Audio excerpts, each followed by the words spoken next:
Alright, I hit the button. We should be streaming.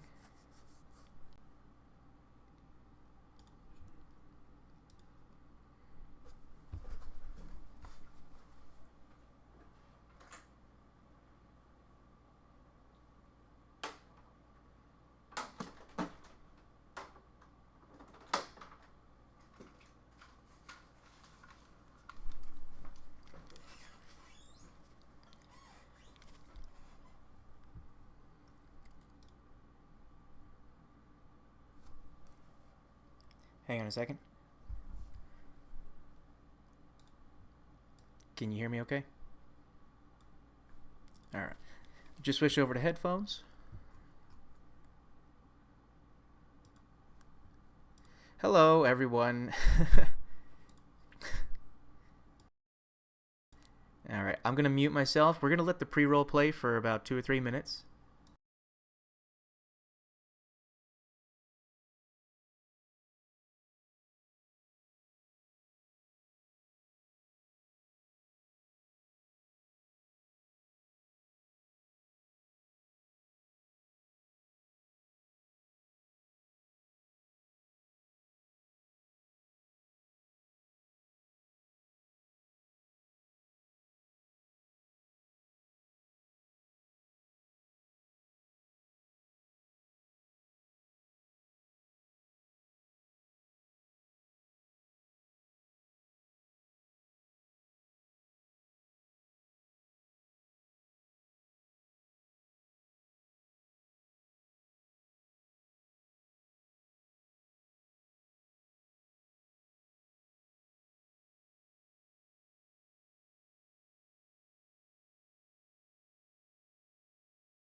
Testing 1, 2, 3. Can everybody on the stream hear me?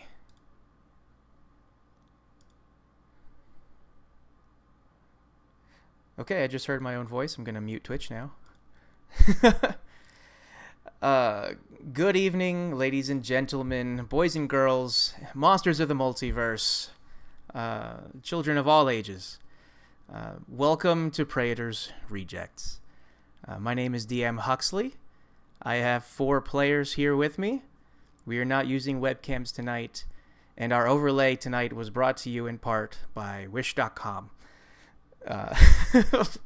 We have overcome all kinds of problems this evening. I now see why everybody works so hard behind the scenes, like Duff and Bashman and Mech45.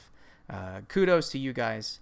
I have a lot to learn, but it's been an awesome learning experience to figure out how to do this stuff. And tonight I am very pleased and honored to have some players here that are willing to be patient with me so we can play a game of Dungeons and Dragons.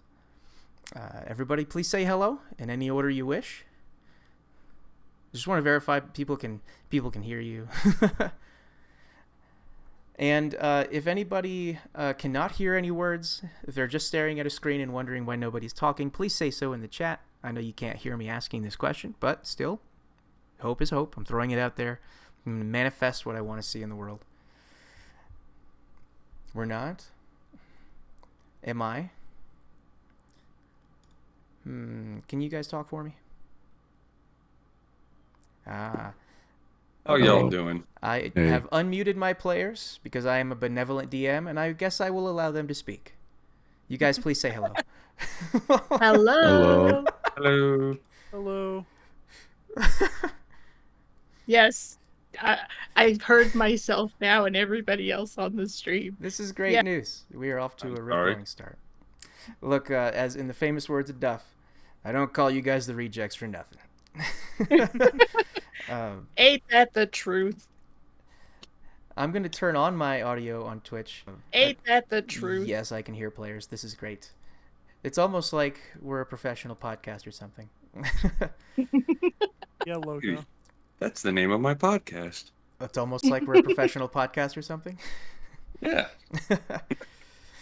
Man, we're not professional unless we're making money, and all the proceeds are going to the Druid's Den and TPK Games. I think Duff takes like a 90% cut, but that's not very much. We don't talk about it. we don't poke the bear around here. I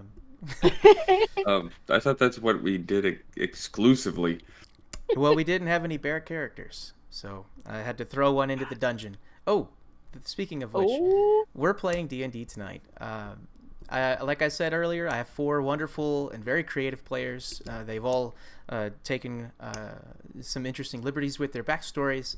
And I think since we have eschewed certain technical aspects such as webcams tonight and or any other quality control whatsoever, I think it's best to just jump directly into some sort of story. Do I have consensus? Sure. Yes. Yeah, this is your show, man. Perfect. You make the calls. Okay. So, you guys are an adventuring party of sorts. You guys have been working your way through a dungeon. A very interesting dungeon where each level of the dungeon corresponds to your overall party level. So the first level of the dungeon was the perfect difficulty for 4 first level characters, and the second dungeon was the perfect difficulty for second level characters. The same for 3rd, 4th, and 5th, and you guys have just beaten the 5th level of the dungeon. And I'm going to try and perform the first extremely difficult feat of the evening. I'm going to try to transition to a map right off the bat. So I'm going to put some tokens on a map. I don't think you guys can see the map yet. Nope. Nope. Nope. Now I have to learn how to send a map to players. Right click on it. Right. You right click on it. Right click. There'll be a little a head will show up. It'll say sharing. It's open, you right click. Stand by.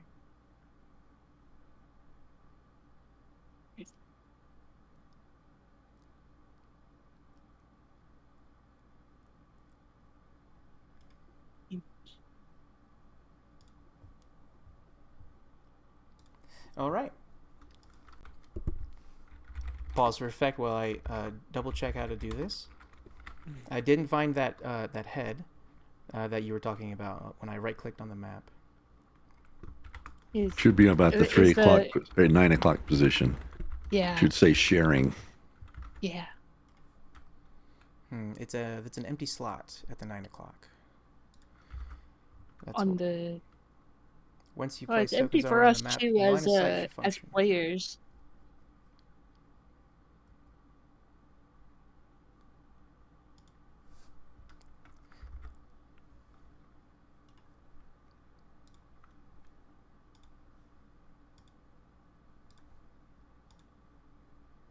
While I am working on that, would you guys like to introduce yourselves, player and character? Let's start with Bright. Hello. You guys might know me as a mod on the Praetor's Rejects Discord server. Been around here for a while. I'm Amai, also known as Cynthia, and today I'm playing a tiefling variant of the winged variety for the very first time. Her name is Bright. Where's my thing in the map? Here we go. She's a winged tiefling with dark blue skin. She has curly dark purple hair, bright lavender eyes that are sort of cat-like, and she's very short. She's only 5 feet tall. Very petite frame. She rests her wings like a cloak, so she kind of hooks it in front of her so that they don't get in the way, because they could be kind of big and bulky sometimes for doorways, regardless of her small stature. Wonderful. How about let's next do Edvard. Okay. I'm John, Big Papa Fish in chat, and I'll be playing a Luxodon samurai.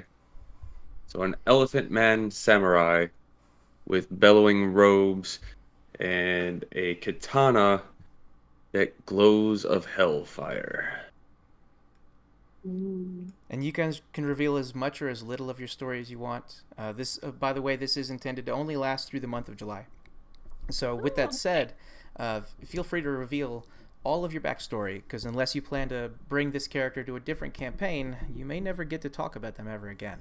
So now's the chance to tell an awesome story. Let's do Yagvin. Hello, my name is Alex. I am also known as Sharkbait on the channel. I am playing a Warforged fighter/cleric who is kind of made fully out of steel.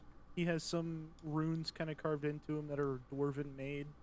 He has this ring of light that goes from the back of his neck over his head to connect into a circle. He has a foldable, looks like hollow point on his arm where his hand is, and in that hollow point is a blade that kind of switches out with his hand.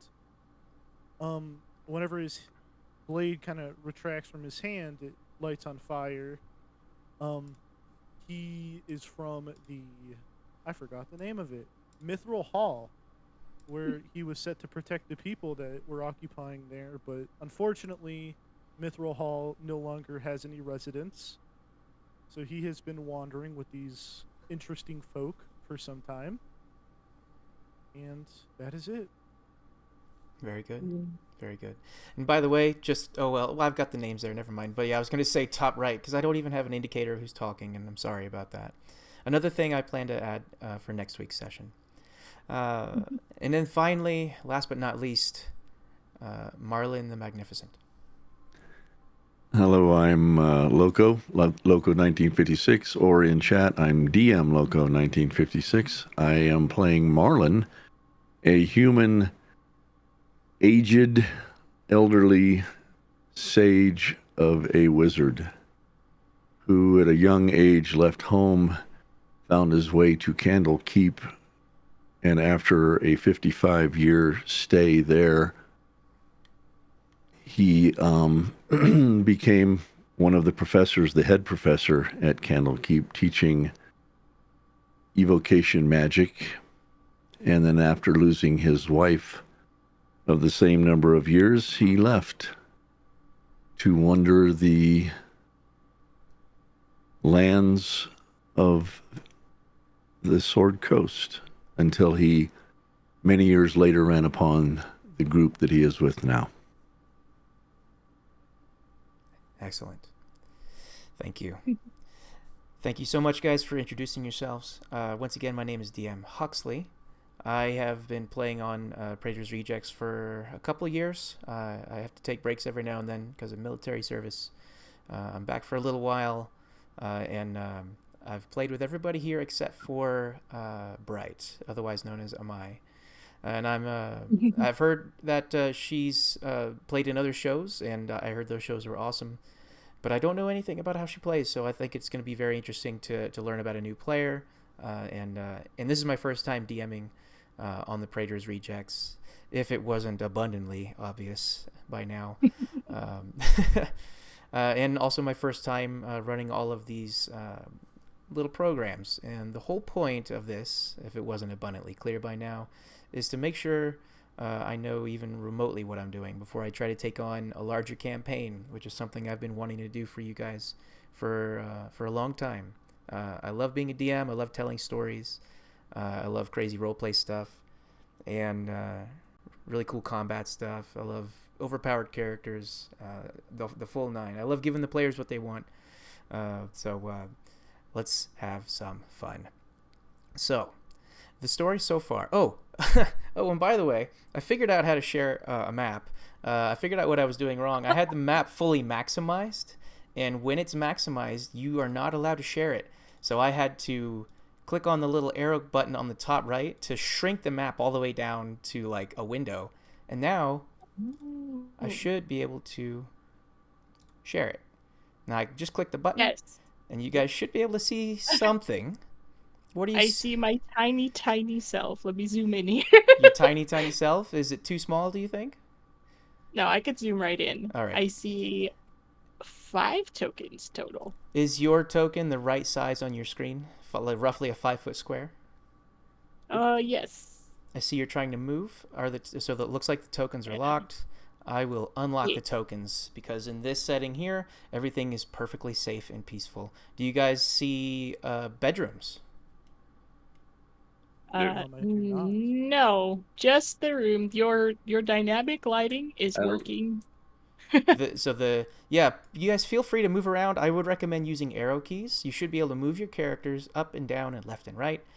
You should be able to move only your characters, but please tell me if you can control someone else's. Do not attempt to cheat the system. Somebody just moved me. Hey. I was gonna say I can move. Okay. Yeah. So I think what's going on here, what I'm trying to do is I'm trying to make it so that you guys can see the line of sight of all friendly players. That way we can convey things that happen in the storytelling, such as you whispering like, hey, there's something over here.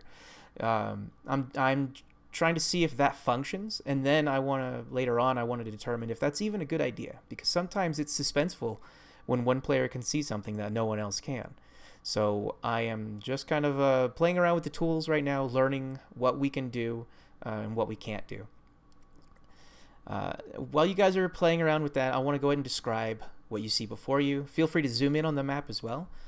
Actually, while you guys are poking around with that, I'm going to attempt to transition on stream so that the viewers, or a multitude of viewers, can see the map as well. Give me just a moment. Just gonna Discord you that. Yes. Now I have clicked on the combat thing, the combat overlay, and I'm gonna throw in a display capture for. I'm so sorry, guys. If you guys are seeing a bunch of crazy stuff going on right now, that is because I am terrible at my job. Oh, we're in the Matrix. We're in the Matrix. Hashtag. Never mind. Sponsored by Wish. Yes, All we yes. need is some dubstep music, and this would be trippy as hell. Oh my gosh.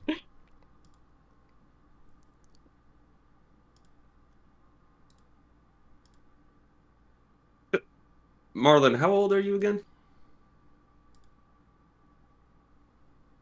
We've been traveling together for how long? And you still don't know how old I am?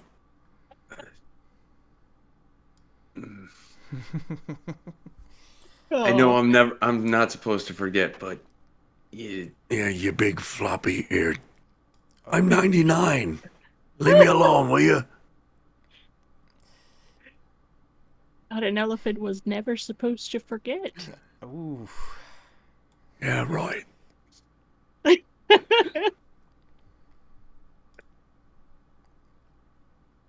I'm bad with numbers, okay?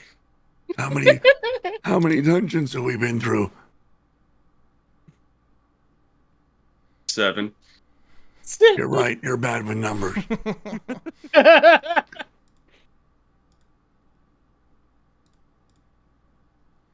Yeah, we got a whole feast over here, dang. Mm-hmm. So you guys should be able to at least see the map, even though you can also see a bunch of other stuff. But that's okay for this particular session. I thought I had this under control. I kind of do. I'm actually doing a lot better than I thought I would, but it's still horrible. But that's okay. All right, let's get back into character. Guys, you guys see before you something that seems familiar to you, but immediately you notice something is off about your memories. Because you guys don't remember exactly what happened in the last 5 dungeons.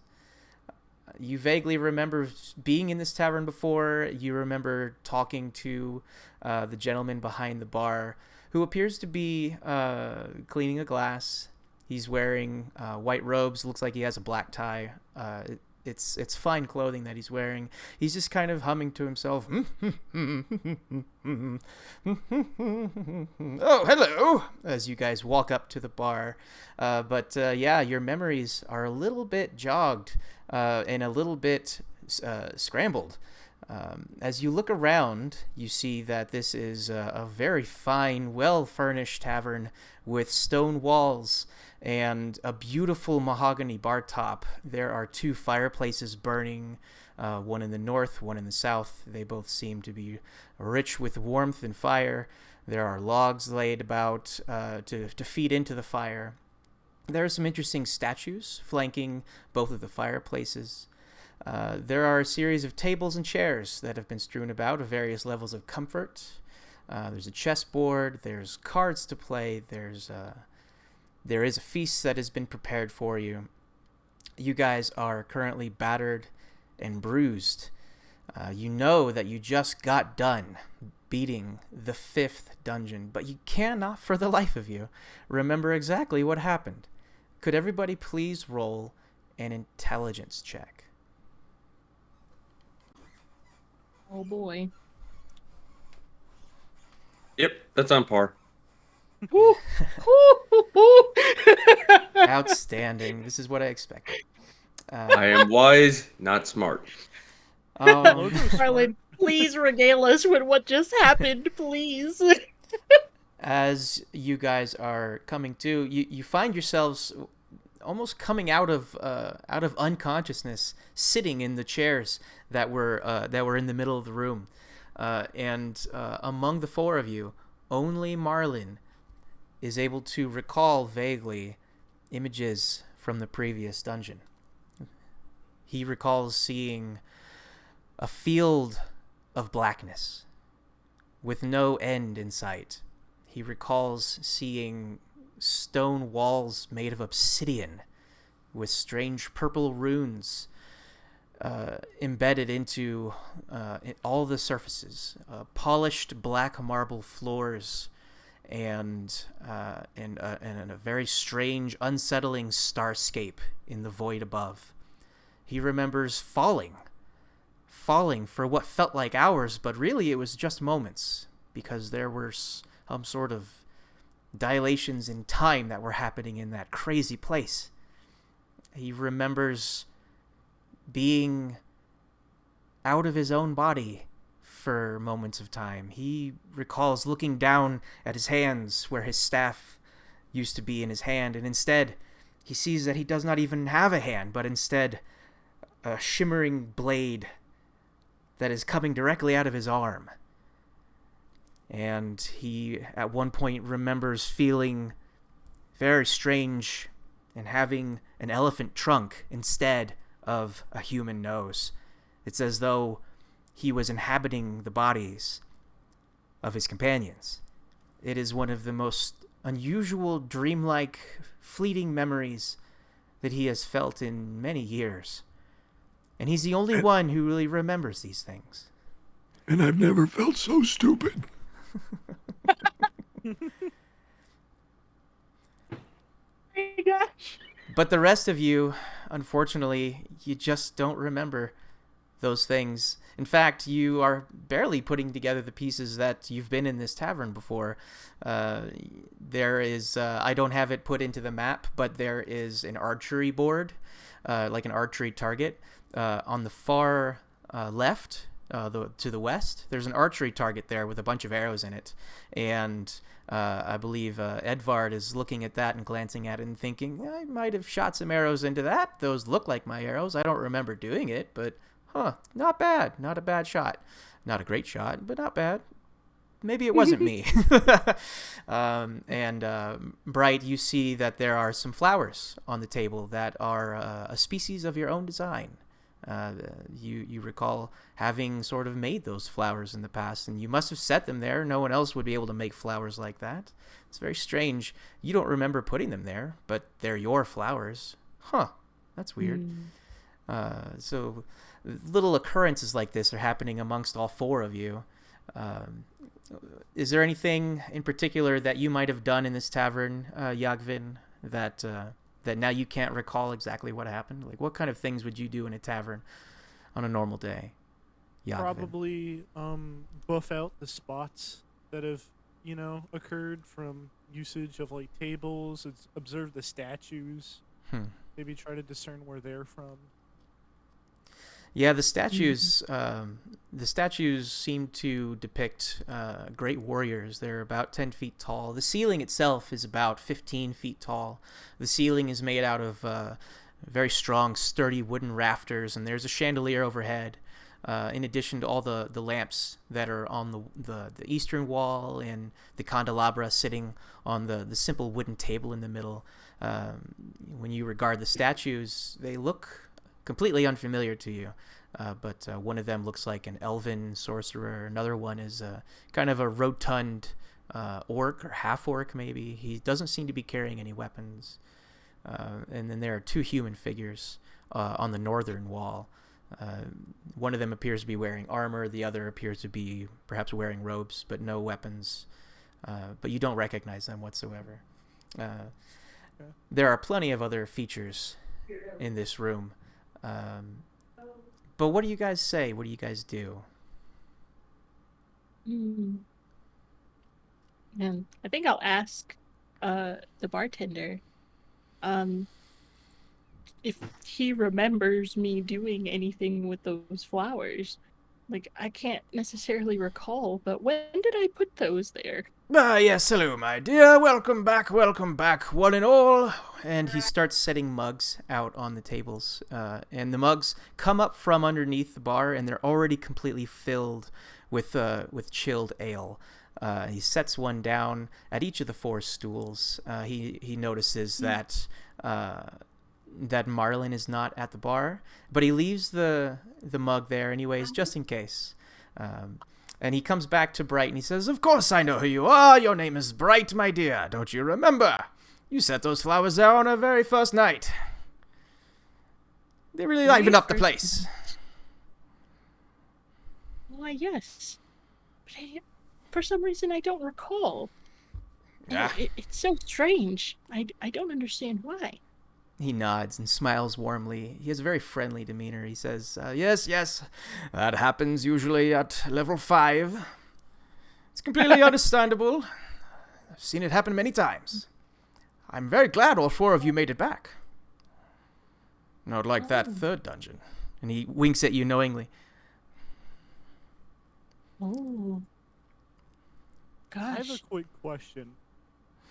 Yes. We don't remember these. No, to you, Ben. Yes.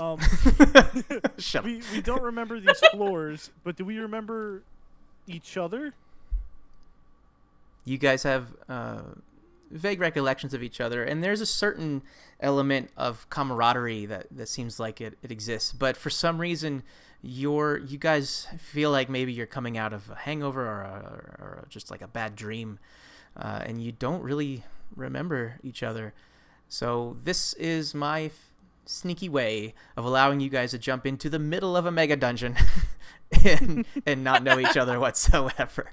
Although in the written adventure that I am borrowing all of this from, the 5th level does indeed involve involuntary body swapping, which I took to the next level of, maybe it wiped their memories when they came back. So you guys play with that, have fun with it however you want. Yeah. Mm.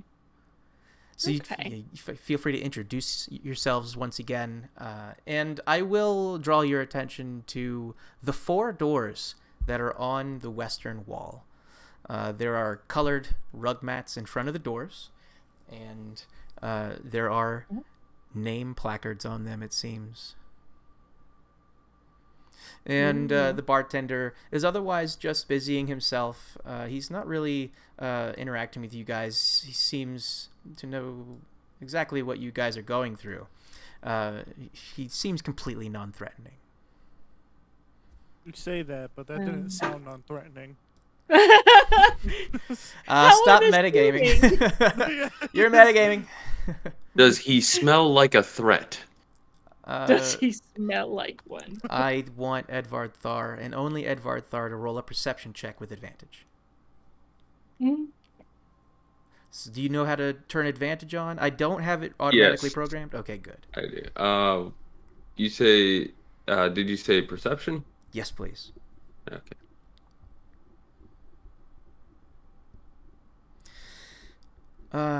He smells delicious. He smells like he's been cooking. And before you is a delicious feast. There is a roasted pig. There is fish and fresh rolls. There are boiled onions and leeks. There is fresh ale in front of you, and behind him there is a very large collection of alcohol and other beverages. There seems to be wine and ale from across the continent here.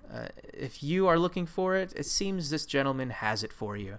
And you'll notice that he has not asked for any money yet. He is not being rude in any way. And with 17...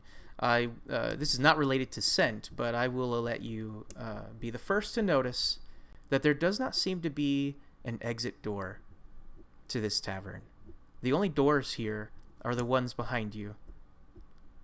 But there's 4 of them, and none of them seem to be like a definitive entrance or exit to the tavern.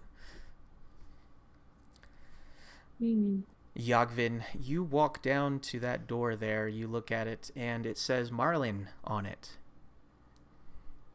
It looks like there is a golden placard that says Marlin on that door to the south, right below you. I will make my way to all the doors and see if my name is on one of the doors. You notice that your name, which you do remember, you guys do remember your names. That is good. Yeah. Yagvin, you see that the door to the north is labeled with your first and last name. It is in a silver placard. And a quick stream check. I just want to verify that we're not having any issues that you guys can detect. I keep jumping over every now and then to verify that that things can be seen or not seen. So far, so good. No audio issues or anything. Looks good. Awesome. Okay. So you walk up to this door, Yagvin. It has your name on it in a silver placard that is just stamped into an unassuming wooden door. I'm going to try to open the door. Okay. As you reach to open the door, you suddenly have a flashback to opening this door before, and you realize that you have definitely been here before.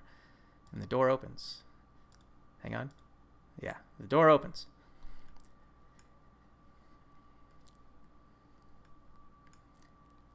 Oh, this place looks just like home. I'm gonna start kind of examining all these tools and see if it's things that I've designed or Yes. have used. Jumping over to the technical side for a second, I'm just double checking something. So I have line of sight turned on, and I have your token selected, so we can see what you see right now on the stream. And yes, this is definitely the room of somebody of your unique skills. There is a forge, an unmistakable forge inside this room. There is right next to the fireplace. There's burning red coals inside of a circular kiln. There's a place to dunk steel in water. There are iron ingots piled up underneath a wooden table. There are all sorts of instruments of war laying on these tables here. There's smithing tools. There is a sharpening stone that you can spin by pumping it with your foot. Directly to the south of you is some sort of mannequin. It looks like a training mannequin. It looks like it has been beaten up and battered. And then over to the farther side of the room, there are some interesting things as well. It looks like some sort of religious altar with some symbols that you recognize. There's a chest, and then the contraption in the corner, it just seems to glow with a green radiance. And it all feels uniquely familiar to you, like you've been here before. This is your bedroom. I'm gonna start looking around to see if I kept notes about anything that have happened in the past. See, because the thing about Yagvin is he likes to talk to himself a lot. Really? Yes. What is he saying as he's walking into this room? He's kind of looking at the altars like, okay, that checks. Looks to these tools, and I don't remember these, but they look like something I've made or used. And he'll kind of just start fumbling around everywhere looking for maybe a notepad that he's written some of his ideas in, or blueprints to make certain things. Well, what do you think? Would your character have taken notes? I think Kept he a journal? probably would have taken not necessarily journals about his adventures, but things that he's made or improved on himself. Why don't you tell us what you see then? I would imagine on one of these tables there'd be a huge blueprint about the arm mechanic he has in his arm that kind of swings open with the blade and has a usable hand on one side. And then kind of entailing some blueprints about making the forge, the altar, and this weird green pumping machine. Yeah, this green glowing apparatus, you recognize it as this is something analogous to a bedchamber. This is a place where you can stand and perform your sentry's rest as a warforged. You stand here and you maintain a certain level of consciousness, but you do rest and regain your skills and abilities. This is where you take your long rest. If this was like this seems strangely like this bedroom was custom made for you specifically. And it's one of the most comfortable rooms you can remember being in quite a long time. This design it looks like something you might have made. It's quite uncanny. I think eventually he would make his way over to the chest and examine the things in it, or just what it looks like, if it's locked. You go to check it out. You tell me if it's locked, because it is unmistakably your chest. I feel like if it would have anything valuable in it, it would be locked. Yep, you find the key on your person. You're fully aware of all the things you're carrying. It's not like your amnesia is Yeah. that bad. But yeah, you find the key, you open the chest, and sure enough, all of your belongings are there. Uh, for the sake of the gameplay, there's nothing there that you wouldn't expect. Yeah. Well, I don't want to take the whole time, but I'll just kind of move around the room and let the other players take their turns. Sure thing. I will go ahead and click on the bartender, and that will reveal the main bar. And I just love the line of sight. I can't wait until this is working the way I want it to work. But I love the fact that Yogvin's off doing his own thing, and we can't even technically see where he's at. I can't wait for this to be working normally, because it's going to be so cool, especially once we get into the next map. It's a lot of fun, yeah. Does anybody else have anything What do they you would like mean to next match? We're staying here in the bar. Ain't going nowhere. I will note you guys are all rather wounded, various degrees of injuries. You guys are currently 5th level. Okay. But beat up, but Mm-hmm. So Okay. you can expend spell slots if you wish. Don't have to track anything. This is more for the story right now. But the unmistakable impression is that you guys just got done with the 5th dungeon level, and you're tending to your wounds after the battle.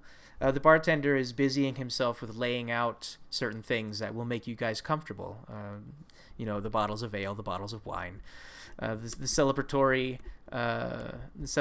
claps and stuff like that. He's like, "Good job! So glad to see you back, Mr. Thar!" And he just reaches out a hand, and he's expecting you to do something, Thar. I reach out with my trunk and I shake it. He gives you a complicated handshake, and he just like bumps your trunk with his fist, and he winks. Like the tip of my trunk tries to snap, but it just because it's not a thumb and a finger, it doesn't work. But it makes the movement. It's like a thump. It's a trunk thump. That's what we call it back in the hood. a trunk thump. So And we're which- injured. Do Yeah. I have my once per long rest ability? And which one is that? Or Or should I look at your detect character thoughts. sheet? Oh, Detect nuts. let us roll. Let's roll a flat d20. This is going to be a luck roll. If you get an even number, that means you haven't used it. And if you get an odd number, that means you have used it. So that was, I got to scroll down. That was a 9. a 9. Unfortunately, you have used your detect thoughts already. Mm. Okay. I'm going to just dip my trunk into the drink that he set out for me, slurp it up like an elephant does, water, and just squirt it into my mouth. And then start looking at the doors trying to find mine. It's delicious cold ale, and you notice that he gave you a slightly larger mug that's large enough for your trunk to fit into. The man knows. The man knows. Okay, so you said you wanted to head off and look for a room that might be yours? Yeah. Okay. Now, what I will say, given that you made a dedicated perception check earlier, I want to draw your attention, and perhaps everybody else here would notice as well, to the space above the piano, which is to the south of the tavern. There are a series of portraits that are hung. If you count them all up, it looks like there's 13 of them. And it seems like some of them have been X'd out with what looks like red or blue ink. Looks like somebody has taken the liberty of scratching out with an X across some of these, 5 to be exact. Do you guys want to take a look at these portraits? I don't have any artwork, unfortunately. I wish I did, but I did not have the time to get that put together. But I can describe them to you. I sure do. Excellent. Although, just so you know, I'm imagining that comic book of X-Men from Days of Future Past, with the X-Men all crossed off and Wolverine standing in front of it. as you guys are looking at it, could you? Well, never mind. There's no need for a roll, really. There are a total of 13 framed paintings sitting above the piano. The first one shows an imposing block of limestone flanked by torches, and somebody has X'd across it in red. The second one shows a massive multi-headed hydra trapped inside a glass cage, and similarly, this one has also been X'd out in red. The third one shows a ghostly nobleman standing at the end of a feast-laden table, and this one has also been scratched out in red. The fourth one shows a cell door with a silver key dangling in front of it. This one has been scratched out in blue. And then the fifth one shows a tall obelisk of obsidian inlaid with glowing purple runes. This one has been scratched out in red. The sixth one shows a steel wall covered in threatening-looking spikes, rotating blades, and jets of fire and acid shooting out of strategically placed pinpoints along the wall. This one has not been scratched out. The next one is a Gothic cathedral that is set against a bloody red sunset. This one and none of the others have been scratched out. There is next a purple wall of shimmering force sitting between two ancient pillars, not scratched out. The next one shows a small campfire in a large dark forest. The campfire is small in this painting. The next one shows a nondescript corpse floating in deep space. Then the next one shows an ornate chandelier with candles alit. The next to last one shows a dusty coliseum. It looks like a bird's eye painting of a dusty coliseum. It looks like the stadium is full of people. And then the final painting is a portrait of a handsome elven male wearing a richly embroidered black jerkin with curly platinum blonde hair, a razor-sharp jawline, pale white skin, and piercing black eyes. And he smiles at you from deep within there. And that's the last one. So 5 portraits scratched out. I'm gonna pat Edvard and point at the one crossed in blue and ask him, do you know why this one's blue and the others are red? Ran out of red ink. That's fair. From behind the bar, the bartender laughs. Just do kind you of know why? She'll turn back and look at him and he laughs and ask, do you know why this one is blue and the other is red? Or is it truly just because you ran out of ink? He walks up and he's polishing a Pilsner glass. And he says, yes, my dear, I know what happened. It's unfortunate sometimes when you lose a party member. But be that as it may, you are doing the best you can. I applaud your efforts. Oh dear. That's unfortunate. Though, it's even more unfortunate than I cannot remember who has been lost. You notice the fact that there are 4 doors and not 5. Huh. The bartender Very continues odd polishing his indeed. glass and meanders over to restock something over on the far wall. I guess I will go over to the doors as well and check that out. Let us see. Sure thing. So you head over to those 2 middle doors there. You notice the one to the north is labeled Edvard Thar, and the one to the south is labeled very simply Bright with an R, ma'am. Oh. It's just a simple wooden door, and your name is on a little rectangle of silver hung on the door. She turns around and waves to both the older man and the elephant as well. And you're like, hey, are either of these for you? I'm sorry, I cannot recall your names in this immediate moment, but are you Edvard and are you Marlin? Marlin's chin is on his chest. He's clearly sleeping. I think he's taking a nap. You will notice, Bright, that a small orange cat has crawled into Marlin's lap without his notice, and they're both just purring quietly together by the fire. Aww. Next to your flowers. Aw, the cat likes the fish. Except Marlin isn't breathing anymore. Oh, Oh, boy. Health and welfare check. Wake up, old man. Oh, no. He'll be all right. I'm sure he's fine. So this door, south of me, correct? The green mat? That's right. All right.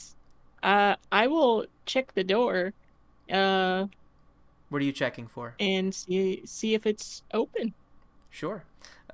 You place your hand on the door, and you hear a faint click.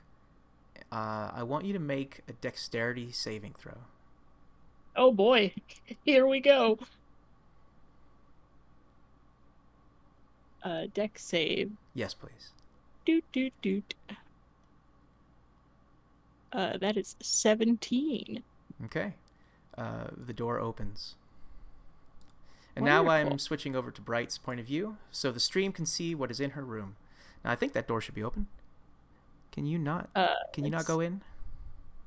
No. Oh dear. I can't go in. Oh. I'm blocked from my own bedroom. This was not part of the plan. You really wanted to make sure That's nobody got in okay. your bedroom. Yeah, it turns out the bartender's like, oh, I accidentally filled the cracks there with solvent glue. Allow me to discombobulate that. And I'm just going to have to delete a wall, unfortunately. Pardon the Just interruption. cast a wish spell Hold real shift, and take a hold of her character. Hold shift and Yeah. pull her through, Oh. Magic. or unlock the door. Yeah, magic. Well, it There you wasn't that I put the door on top of a wall, and for some reason it did not take the Oh. place of the wall. Oh. Nope. But you step into your I bedroom, then see. the door shuts behind you, so no one else can see it, so screw them. I am a hermit anyway. That checks out. Thoroughly checks out. Now I think there's a graphical glitch on the map. You may see into someone else's bed. Okay, you don't. This is great news for this stream. There's a little bit Yeah, there in there's the a little corner, something but in there. It's, I can only do it's so much. okay. Oh, and Yagvin, you notice that there's a door to the... Oh, I didn't put a door there. Never mind. Nope, no door. There are bathrooms, but I didn't put doors to the bathrooms. Technical difficulties, says the bartender, as he is scrambling with the controls in the back. He's pulling levers and kicking machines as he's trying to get beer out the door. But yes, you see a well-furnished and beautiful and very calm, serene bedroom. There's a bed. It's a very comfortable-looking bed. You see musical instruments strewn about. They look immediately familiar to you. In the corner where you stand now, there appears to be an altar with very familiar religious symbols and trinkets. And there is also a tall, beautiful stained glass window that is just sitting and resting on top of the altar. And behind it are a series of dancing lights that are shaped like butterflies. And they're flitting around and casting the warm glow of stained glass all around the room, intermingling with the fireplace. It's just very, very pleasant in here. You immediately get a warm, familiar feeling like you've been here before, and you see things that have been written in your handwriting. There are music notes written on pages sitting on a desk in one corner of the room, and it looks like somebody in particular has been tending to some plants as well. in another corner of the room. Mm, There's a bookshelf I see. with some books that you recognize and perhaps have read several times before, given the circumstances of your youth. Yeah, which I had it just dawned on me. I completely forgot to mention. Bride is a bard slash cleric. Yes. So there's a little bit For of those both in the going on here. stream, I it's also actually it completely flew over my head. I was looking for inspiration when I was designing the room, and I noticed you had an herbalism kit. So I said, you know what, garden. Hmm. Oh yeah, most definitely. I figured mean, you would need some considering- sort of hobby in the place where you were living. Do you want to tell us about that? Yeah, sure. I just realized. I'll give a quick overview for her because she's a bright. Um, came from a small village, so very rural, very countryside. But she was born to human parents, and she came out as a tiefling. She's the youngest of a family of 5, and her community did not take so well to her being born as a quote unquote devil child. Wow. uh, but her family still wanted to take care of her. But the community only kind of allowed that for so long, and they were so distraught by her thinking she was a curse and a blight to their community because they were constantly getting droughts and getting raided, and they were blaming her for it because it only started when she was born. So they called her Blight. That's just They rude. exiled her. Yeah, they exiled her. Um, and she ended up being exiled to some ruins nearby that were an old ancient temple that was no longer accessible. And they just kind of tossed her in there and just left her to die. But her family kind of snuck in and they kept trying to help her, but they couldn't reach her. So they instead just kept company with her outside and sung with her lullabies and did that for a long time, but then they ended up just not coming anymore and she didn't know why. But while she was in the temple, that's where she learned how to uh cast magic and discover things, and it was very much just 15 years of seclusion. And then she was broken free by an adventuring party, which I guess could be our adventuring party. Uh, Perhaps these guys came and broke her out. And she was like, hey guys, I'm not a threat. I've been stuck here for a very long time. Can I join you? And they didn't kill you on the spot? Right? No, we right? signed the adoption papers right then and there. Adopted. Oh, So there was an she's officiant. There was an officiant present. Yagvin officiated the adoption under the watchful eyes of Lathander, and some New party, new family. some dwarven So god. You So that's forgot about Thunder it, your own family. no, she still wants to find them because she has no idea what happened to them. So that's kind of like her own little goal if she makes it out of this. And if I play her elsewhere, that will be her own side tidbit. Yagvin, I will let you know that you gain a slight memory. You recall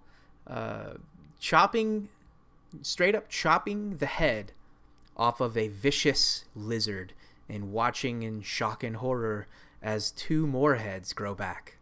You suddenly recall that little bit of information. Perhaps you found a note that contained an account thusly.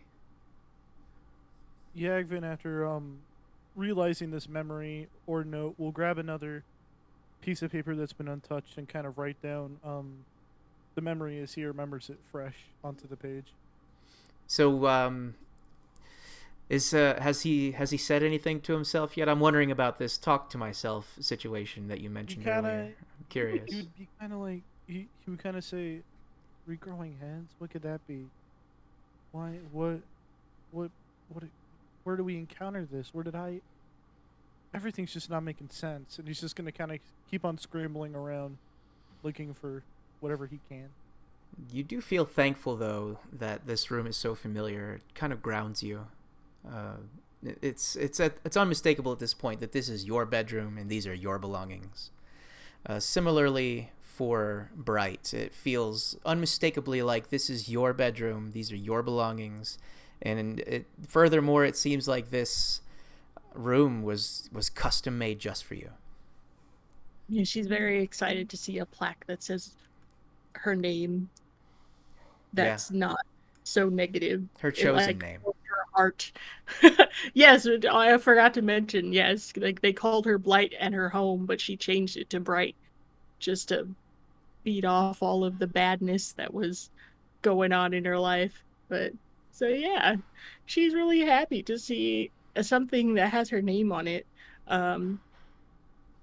It definitely warms her to see like a nice space that she can call her own, even though she doesn't entirely recall how this is. She's accepting it and holding it dear. Now, one thing I will mention is perhaps you go to head back into the bar and you realize that the door has been fused shut and you cannot ever leave. I'm trapped in here forever. Just like the temple. It's just Not like the temple. PTSD. Oh no. Yeah, and the lights go out and ghouls crawl up from the stone. No, I'm kidding. But that would be a gosh. wonderful way to end your What life. what a wild Way to time. end your life, okay? Session 0. Roll for initiative. Roll for initiative in my own bedroom. The last place I chose to look. Yes. So I will go ahead and jump back to our wonderful bartender, and I will open the floor up to the next action. Does anybody else want to do anything? Yes. I would like to go over to Marlin in the chair. I want to pick him, the chair, and the cat up. Walk over to his door, telepathically tell the bartender, "Hey man, can you get the door?" Could you make Marlin? Would you mind making a perception check for me? Or if you choose to, or if you choose to stay asleep, then that is fine. Oh gosh. It stands to reason that since you were sleeping, you won't be able to do anything here in this moment. Next, I want Edvard Thar to make a strength check.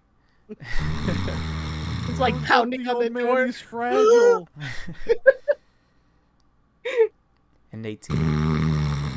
Tell me what you do. Tell me exactly what you do and how you do it. With my arms, I pick up the chair. With my trunk, I stroke the back of the kitten to keep it asleep. And I very slowly walk to the door. As I pass the bartender, I'm using my telepathic ability to just communicate with him. Hey, can you open the door so that way I'm not making noise? So and you waking up the food. you go to pick up the chair, and you find that it is held fast to the floor. It seems like it will not scoot, budge, move, lift, or anything. And when you go to make this move, the bartender goes, "Ahem! I have asked you before, Mr. Thar, please do not pick up the other guests. Please do not rearrange my furniture. I have a certain feng shui here that I would like to keep. Thank you." Fine. So I guess I can't pick up the... You're going to roll over like that? You're going to let this little human tell you what to do? The cat is purring. I need one of the players to purr while this is happening. I could go get one of my 2 cats. This is why I need a soundscape. I need Sirenscape so I can hit the cat purring button every couple seconds just to keep that I rolling. love that Loco's just been snoring for the last 2 minutes. I love this. It's beautiful. That's why he's I'm one of my here for it. favorite players. I'm here He's for it. dedicated to the method acting. We're already chaos. You know I'm the- trapped in my bedroom. He's sleeping. The furniture isn't moving. The best part about all this is that Loco's actually asleep right now. Yeah. He's so into character, he fell asleep. He's like, watch this. Oh my god. So, since I can't pick up the chair or the guest, I'm gonna walk over to the bar to one of the cups that nobody else took because there was 4 of them. Marlin has not touched his glass. It's there waiting for you. I wouldn't have touched it either. I'm going to fill my trunk up with his glass. You go to put your trunk in there, and you realize it's too small, and immediately, very quick to action, the bartender comes over, takes the glass, and says, "So sorry, so terribly sorry." He goes down for a second and comes back up with a large mug. It seems way too fast to have been done through mundane means. He just it's almost like a comic. He's just whoop, and he comes back with this massive glass mug. He sets it down. The mug splashes slightly. And he says, I didn't realize you were still thirsty. Thank you. Most indubitably welcome, sir. And I suck he does it a up. slight bow. I smile and I say, but it's not for me. And I walk back over to Marlin, and I full on super soaker it out of my trunk and into his face. What the? You flap-eared buffoon. The cat... What are you doing? I tried to put you in your room, but I am not allowed to. So I woke you up. I was not asleep. What is wrong with you? What did that blasted cat come from? The cat runs away, shrieking in anger and shock, drenched in ale. You've drenched me in... Oh, this cheap ale.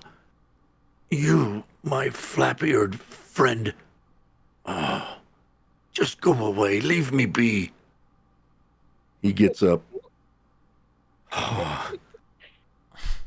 Get out of my way. Shove it. Pardon me, sir.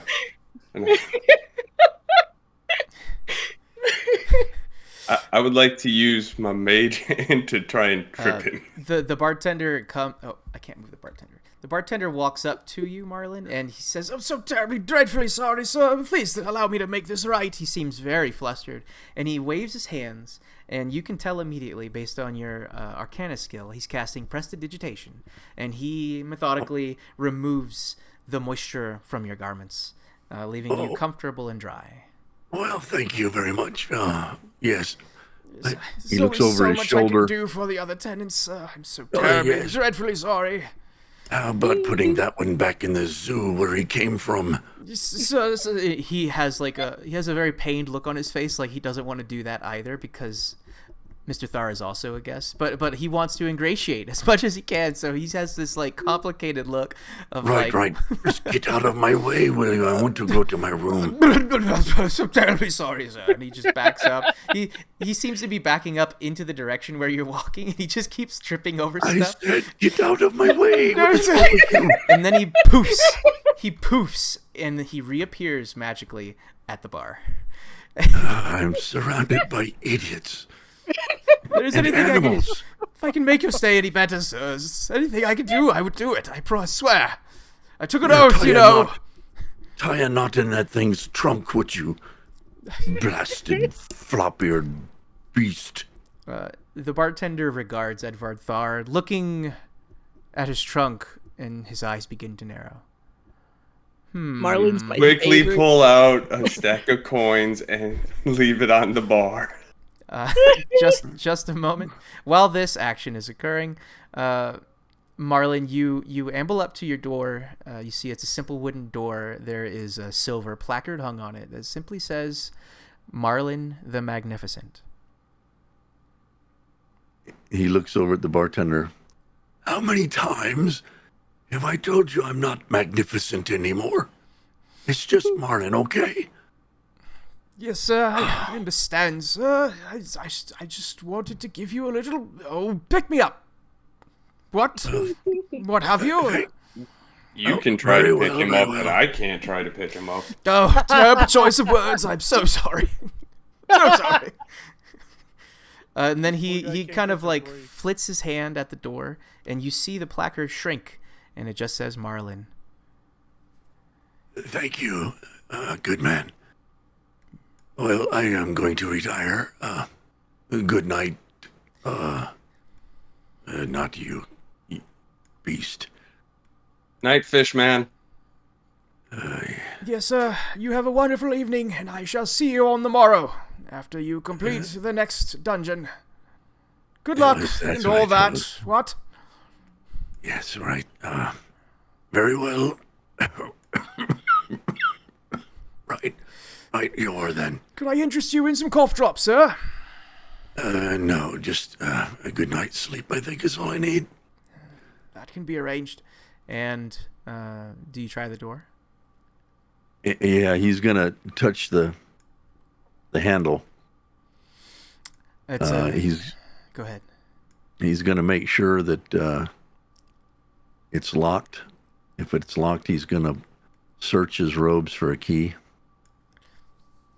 You try the door, and you hear a faint click. You get the immediate impression that it was locked, but when you touched it, it unlocked itself. Well done. Yes. That's a good lad.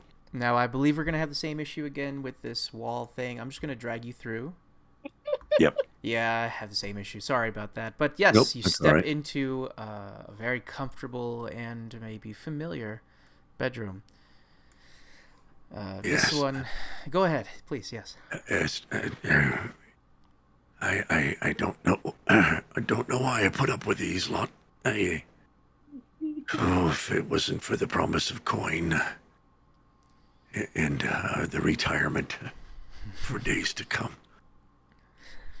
Yeah. Oh, there's my favorite chair. Yes. And it is, in fact, literally your favorite chair. Yes, Don't know exactly how it might have gotten here from Candlekeep, from your many years, but it is just the way you remember it. All the little imperfections that make it yours also make it so comfortable. It's here. Unbelievably. Unmistakably. Yes. Boy. They. The recliner. Yeah. It's unfortunate that Trini's not here to see this. Well, that's quite all right. One day I will see her again. Yes, it's like being back home. And as you say that, you glance at the framed portrait sitting on the Yes. desk. There you are, my love. Yes, What it's been a while. Can you tell us what she looks like? Oh, yes. It can come from any time. Yes, I remember the first time I laid sight on you. We were in class together, were we not? It's funny, I cannot remember the class because your beauty, it erased it from my mind. But all of those years together, my love. What was it? Let me think. 55. Yes, we had 55 wonderful years together. I could no longer stand being at the Candlekeep when you had to go. But yes, my love, it's been a hard life since I've last seen you. It's been another 20-some years, I believe, on the road. My health is not what it once was. But, and he reaches down beside the chair, and I don't know if it's there, but she made him what I call a carpet bag. If you've ever seen the original Mary Poppins, the bag that she carried everything in was a carpet bag. Mm-hmm. And she made that for him, and inside of it is not only his spell book, but also it's a fairly thick book of just memoirs that she wrote, little notes to him throughout the years of their marriage. And he keeps that in the bag as well. He pulls it out usually once an evening in his chair, and he'll flip through the pages and reminisce and kind of giggle and laugh to himself at some of the things that are written in the book, and others will bring a tear to his eye that come down his white mustache and beard. And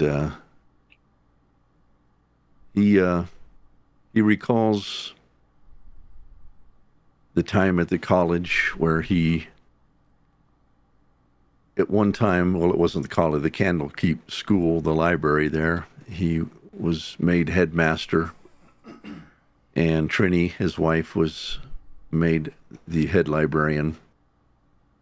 And after her death, he could no longer stay. And upon his leaving, he was given a staff with a blue orb on the top, and whenever he casts any kind of magic, that orb will glow a bright blue. And that is always by his side, if not in his hand, or across his lap if he's sitting. But he he reminisces about the days gone by. He is always thinking of his wife of 55 years. And he secretly sits just longing for the day when he can join family and his wife. They never had children. They were unable to.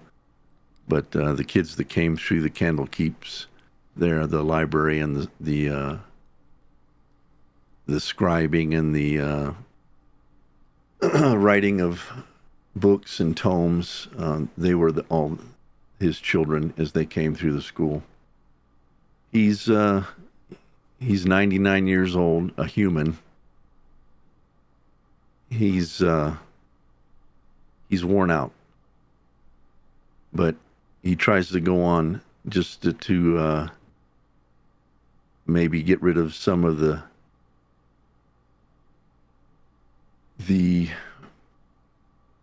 past memories that he's had to live with after losing his wife. And as he sits there reading his nightly chapter of his wife's musings and notes, he falls asleep once again in the chair. Yes. Very good. I love Marlin. So do I. Great. When I received the story, I read it a couple times. I only had a few questions for him after the fact, because he covered everything. And it's such an interesting challenge to make an elderly character sometimes, because like they've already lived a whole life, and someone of his prodigious power as a wizard and his stature in the academic community, you know, how do you manifest them as 6th level, you know? And the idea that I think of from time to time is that well, there's no reason that he wasn't a 20th level caster at one point, and now that he's starting to lose the battle against time, you know, those levels are just disappearing. It could be that he's known unbelievable 9th level spells, or perhaps participated in unbelievable feats of arcane power, and those days are behind him now, and he is on his last hurrah. Perhaps he takes a glance around the bedroom as he is reminiscing and thinking of the final years are, strangely enough, those of a bachelor. And he takes in the very tidy room, a very calm, warm fireplace. There's no sound coming from the walls. As a matter of fact, all the rooms are virtually soundproofed once the door closes. But it's just very peaceful and calm in here. It's cool air and warm fire. All the belongings on the table are unmistakably yours. Trinkets and baubles, things you may have collected, things that you may not have collected, and perhaps were furnished as a part of your stay. It seems like the portrait is watching you lovingly as you sleep,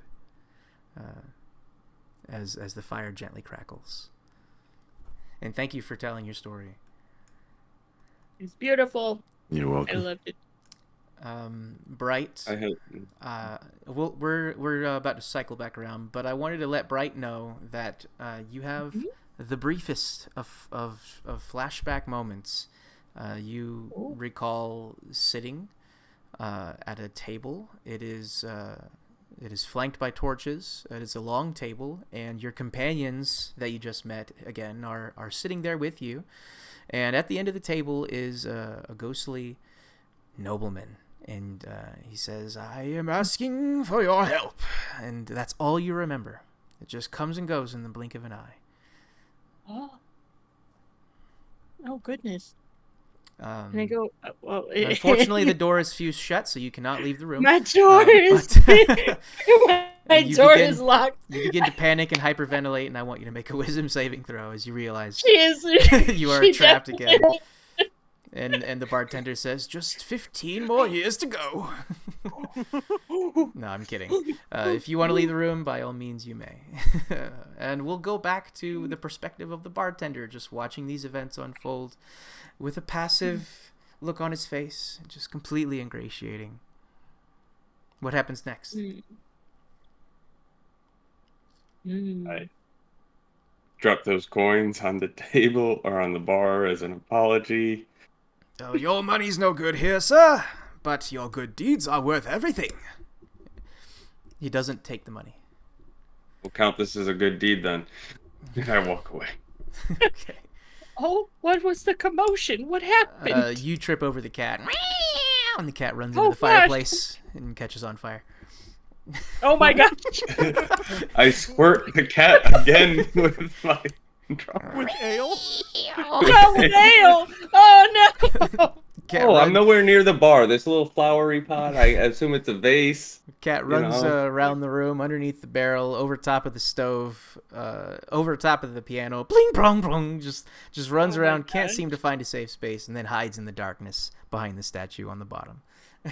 This is my kind of bar.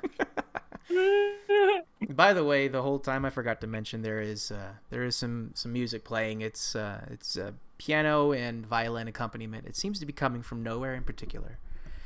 None of you really recognize the notes, but it just seems like standard tavern fare. That's the music I would be playing right now if I had Sirenscape, which I don't. It's okay. Maybe next week. Wait, My immersion. Immersion. but my immersion. who let Blight out of the room?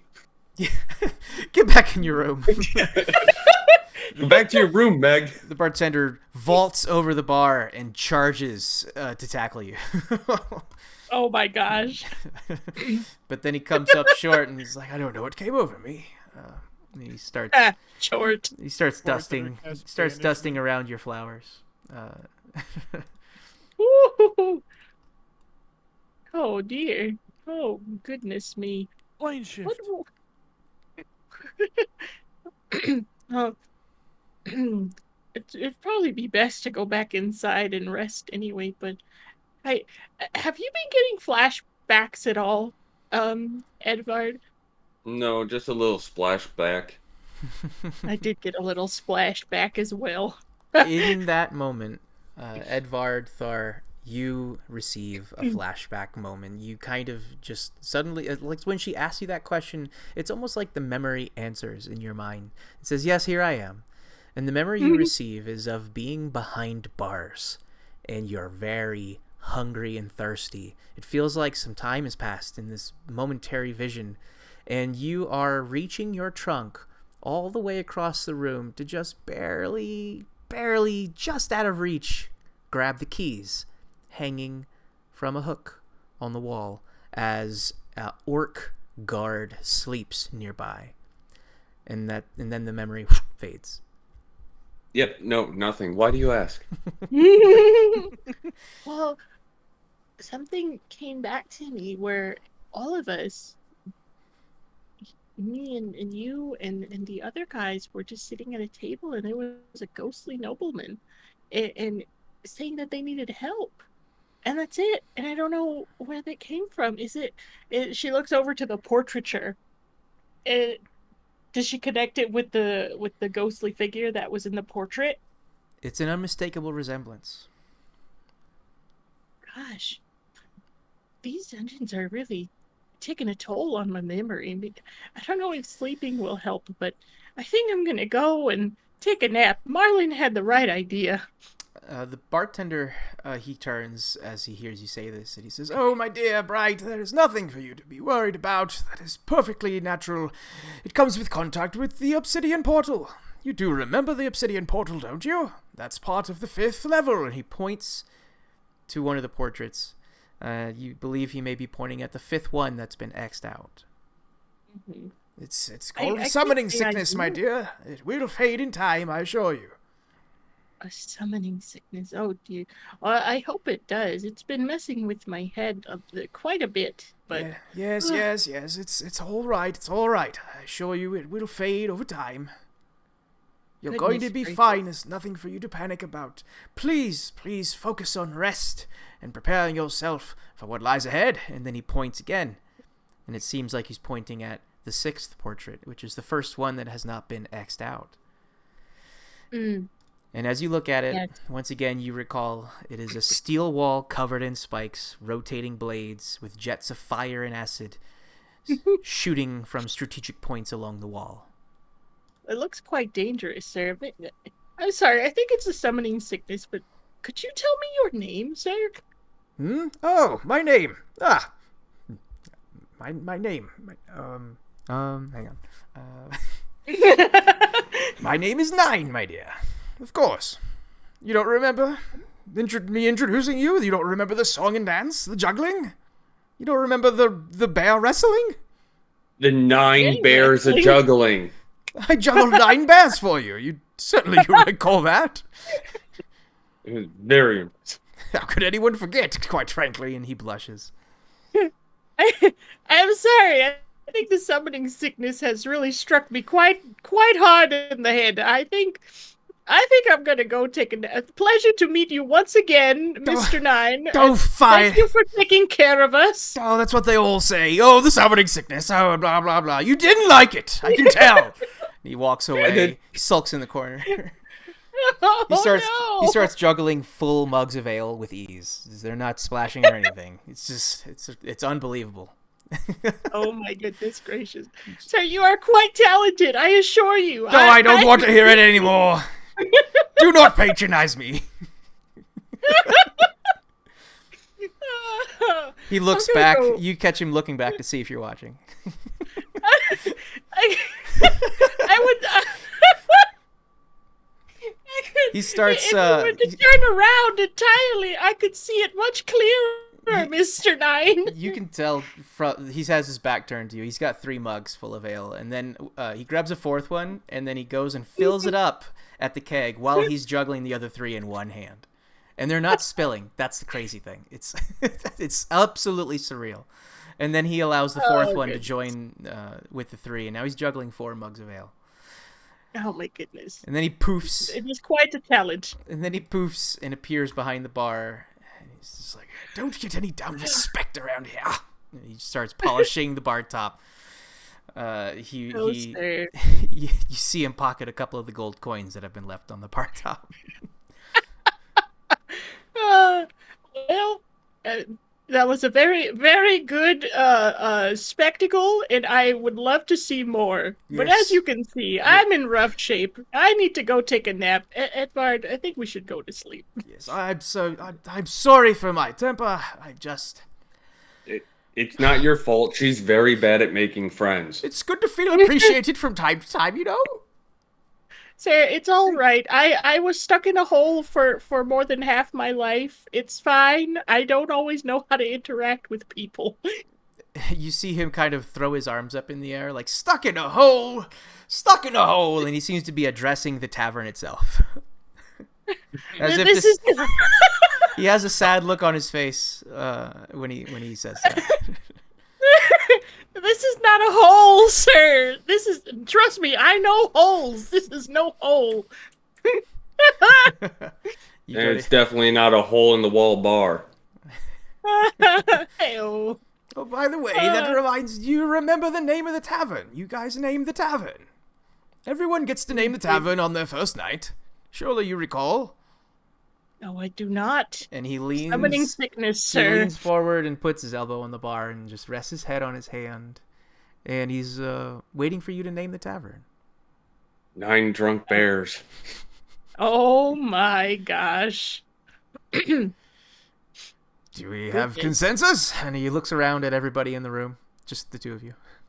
And the cat. Just two of us. The And the cat's- cat. The charred remains of the cat behind the statue. The 9 drunken bears bar. Actually, be 9 doors down. Nine doors down. Oh my goodness. It's not my time. I think Yeah, would you like You to go to can't your go room, into right? I'm gonna put Go you to in your your room. room. I put you in your room. There you go. oh, I was gonna say, like, I could go and poke into oh my gosh, Yagvin's Mhm. room and ask both of the other guy. Well, Marlon fell asleep, didn't he? Mhm. Seems I'll to be knock the on their case. doors. I will knock on their doors because Excuse Bright me. doesn't Sorry. know about personal bubbles. Hello. I imagine Yagvin, while going into his room, being kind of distraught with his own memories, wouldn't have fully closed the door. So I'd imagine it's kind of. Can I Open a knock? little Oh, I bit. don't want to open. I don't want to open your door. I will Yeah. knock on your door. Hello? Yagvin! Yagvin! Yeah? Do you remember the name of the tavern that we're in right now? No? Oh dear. Okay. Marlon! You knock on Knock. the door. You receive no answer. Oh, there's another sleepy man. Unless you Oh. want to hear it, Marlon, then you do not hear it. The room knows what you want. Nope. That's what I thought. He wants peace and quiet. And peace He and wants quiet, some peace. the man shall have. He has Damn All right. goddamn earned it. I know, right? Don't let the the secluded 28-year-old bother you over here. Let's see. All right. Well, I'm gonna look at Edvard, and I was like, "Well, I don't remember what it was called. So, by all means, take it, go for it, my friend. The 9 drunken bears, it shall be." That's not quite what you named it, but close enough if you would like to change the name. You had called it the 9 Drunken Brights. 9 of me? Oh goodness. You really And don't remember drunk? the first night? Appalling. Appalling. I don't. And I'm sorry I missed you juggling bears. My dear, that's the best part. You were juggling the bears. And he starts setting I was juggling he bears. starts setting out little bear trinkets. And he sets out a total of 9 of them. And they're just laid I across will the bar do that. top. Oh heck yeah! Oh yes! I don't remember this memory. I need to recreate it. So you want to begin juggling? I will attempt to juggle. What kind of roll would you like to make for that? I'd assume that's a performance of some sort. Or perhaps it is more of a dexterous maneuver. You can use whichever skill you think fits best. Whichever one you can She's trying to put on a performance. I'll leave it as a performance. go ahead and make a To be able to performance help check. her. I would like to help her. You want to help her juggle? Are you going to have your trunk come in and just like grab one of them from time to time? No, so they no, go on no, the no, floor? no, no, no. I am using my invisible mage hand to help her. Oh. Interesting. Oh boy. All Is right. She that will like be a able- hint? I'll tell No you matter what. what, she will be able to juggle one. Why don't you guys Is- make charisma checks for me? This will Oh, count. no. This will count as we're invoking a house rule. This is called social initiative. So I just want to see who starts doing what first, because I want to see how long she can juggle before she drops it. And if you get to help her out, then you get to help her out. But if she drops it before you get to help her out, well, that's it. Oh, really? I rolled an 18. Oh, okay. I thought the Ooh, okay. So Rolled you 7. begin Oh. juggling just before he casts his spell. So make a performance check. Sure. Performance. Yay! Outstanding. So you begin juggling. How many did you start juggling? All 9? She would have started with just a couple at first and then gradually kept grabbing. Like, she would have been walking along the bar and grabbing them as she went, just juggling and adding on and on and on as she grabbed. And 9, the bartender, he's watching, and he's got a wide look of anticipation on his face, and his mouth is starting to go agape as you add more of the little bears, and he whispers to himself out loud. He says, "Just like the first night. Yes, go, my dear. Juggle, juggle. Yes, do it." And he's just very rambunctious about it. 9 Palpatine? Could you, Do Do it. Edvard Thar, could you give me an Arcana check?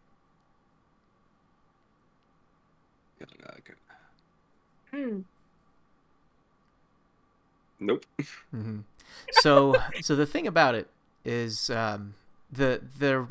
it's completely telepathic. It's not like a normal spell that you cast, like one would have with Arcana training.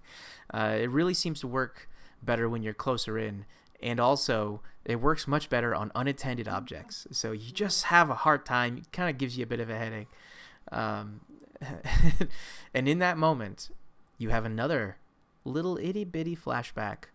This time, you're on the other side of the bars, and you're looming over this sleeping orcish guard.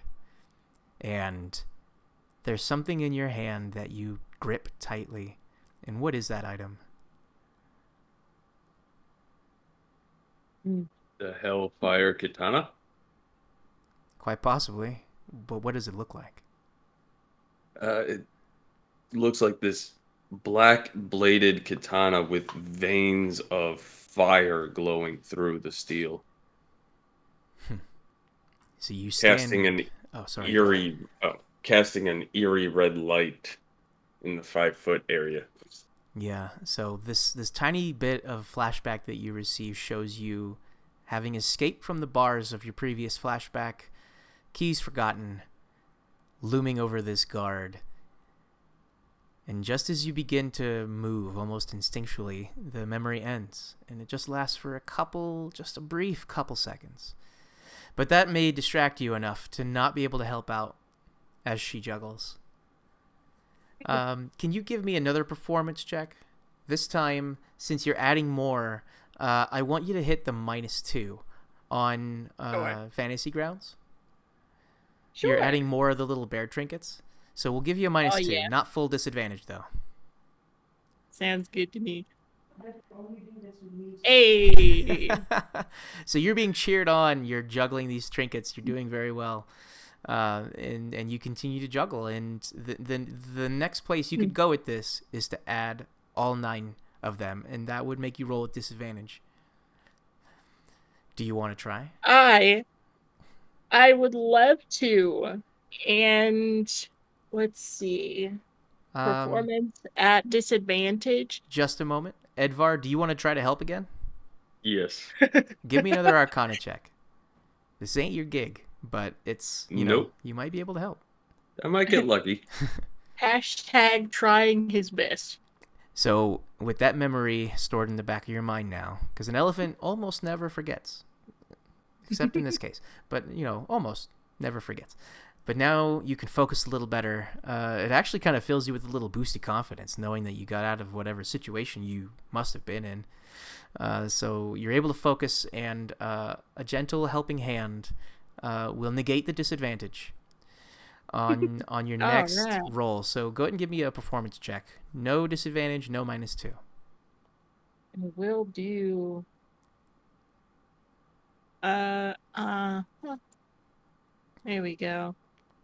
Oh gosh, I got 10. And the hand comes crashing in and knocks them all askew, and you're not able to catch them, and they go tumbling to the ground just as you go to grab the 9th trinket. Oh, my dear. Oh, no. Edward! And, well, maybe you know, maybe you don't know what exactly happened, but a little What? an invisible hand came in, and something went askew. Goodness. 9 poofs over, and he begins picking up the trinkets and says, my dear, that was wonderful. Oh. You must not have had enough ale. That's my excuse for you, and I'm sticking to it. Oh, well, I am a little bit tired. Not at my full best, I suppose, but that could change tomorrow. Yes, And then yes. perhaps we can juggle together. Oh, I wouldn't dare to impose. I wouldn't dare to impose. I don't want to step on your toes, my dear. Oh, come on, Mr. Nines! And she starts tossing them as she's picking them up. It's like, juggle with me, Mr. Nines! 9 catches every single one of the trinkets as you throw them. It's almost uncanny. But he does it with this look on his face of like just sheer panic, like. But he displays incredible dexterous skill as he catches them. And then, No, Mr. Nines, you're supposed to throw them back at me. You know, juggle with me, back and forth. He glances at the cat, and the cat just. He glances at Edvard. It's like, please help me. It's almost as if he's saying, "Would you do this, please?" So I'm gonna try to open my door. Okay. He said nope. You see a plain wooden door in front of you, and it's got a distinctive label on it in silver. It says Edvard Thar. You try to open the door. You hear a faint click, and the door opens, and of course we have to. Oh, you went in. How about that? So we'll switch over to your view for a moment, and we'll take a look at Edvard Thar's room. As soon as you step in, it's almost like you're transported. It's still obviously a room, but there's suddenly the hum and buzz of insects somewhere in all this underbrush that is all around the room. There is a grassy floor. It looks like grass and moss have collected and accumulated on dirt and stone underneath. It feels and smells and sounds like a camp, like a campfire in the woods rather than like a hotel room in a tavern. It's like you've been transported. The air is a little more humid, and there's this huge hay bale there with a table and some stuff on the table, and there is this weapons rack. There's some weapons there if you want to grab some weapons. There is a trunk there, but yeah, this feels very comfortable to you in a way. Maybe a little unsettling just because of how jarring it is to come into this, what feels like an outdoor landscape in the middle of this tavern. But yeah, you walk in. What else do we see? Seeing as how this is unmistakably your bedroom, and it was custom made just for you. You see just trees. It's very bare and barren. Like, yeah, there's weapons and stuff to sharpen my swords and training dummies, but other than that, there's really not a whole lot. And I guess that's how you like it, You're a simple man. Very Spartan. Don't need a bunch of stuff. I toss my cloak of bellowing onto the training dummy, and I just crash out onto the hay pile. Yeah, and I start eating peanuts. You find your bag of peanuts, jumbo circus peanuts, in amongst the hay. Pull it out. It's a full bag, buddy.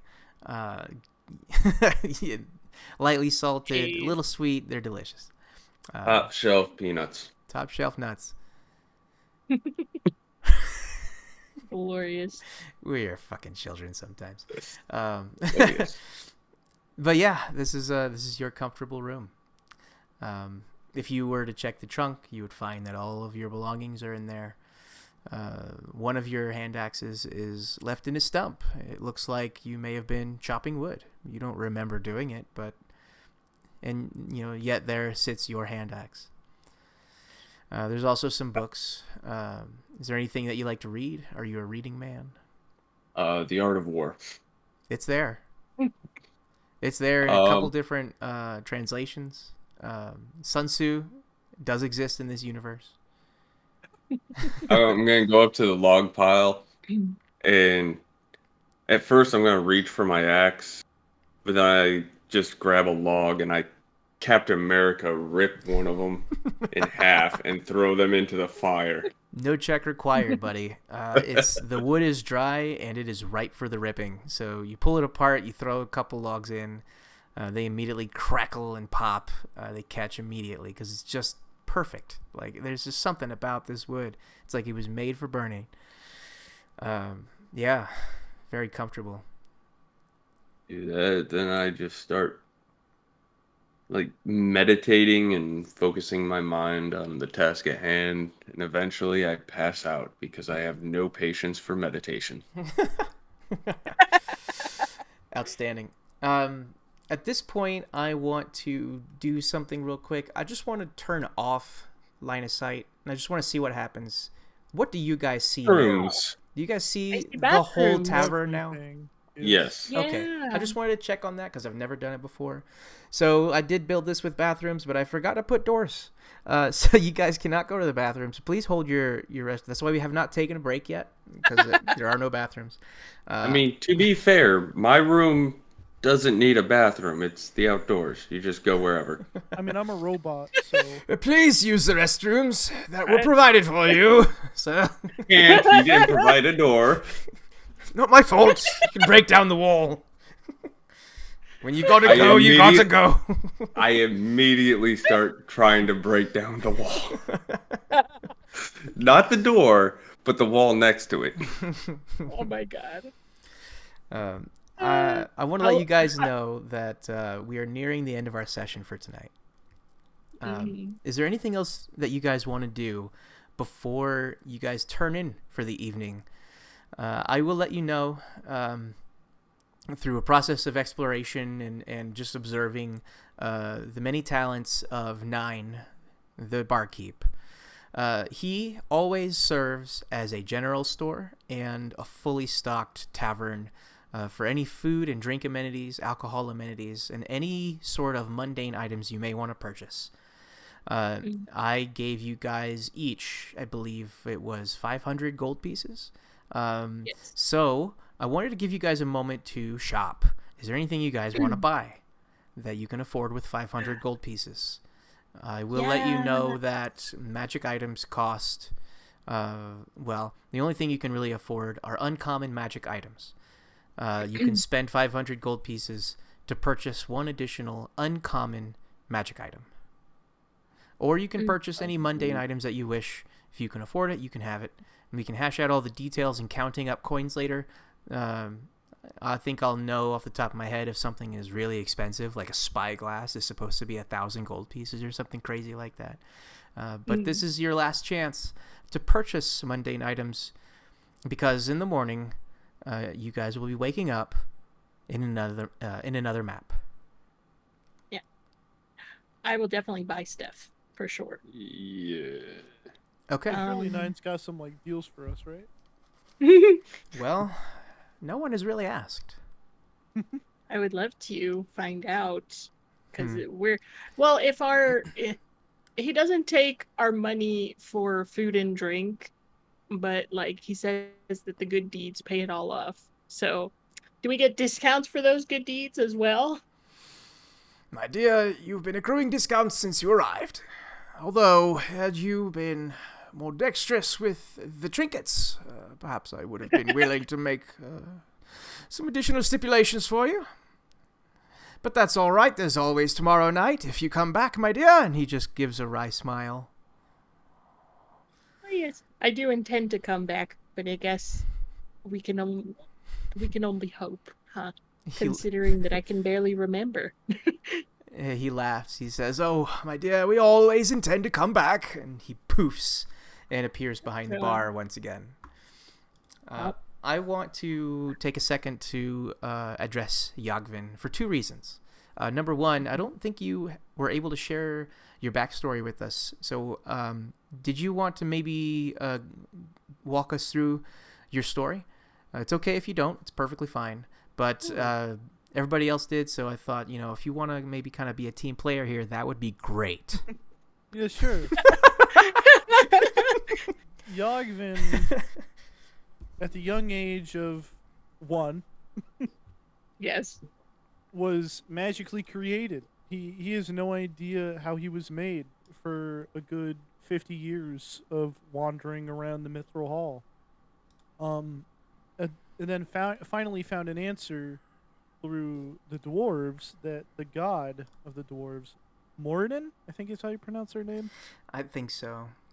was in fact the one who created Yagvin in order to protect the people of the Mithril Hall and aid in mining out the mithril that was being mined. And over time, you guys don't really know this, but Yagvin's 250 years old. Over time, the Mithril Hall just kind of died down because there wasn't many resources left. People just didn't find interest in the place anymore, so they just slowly left.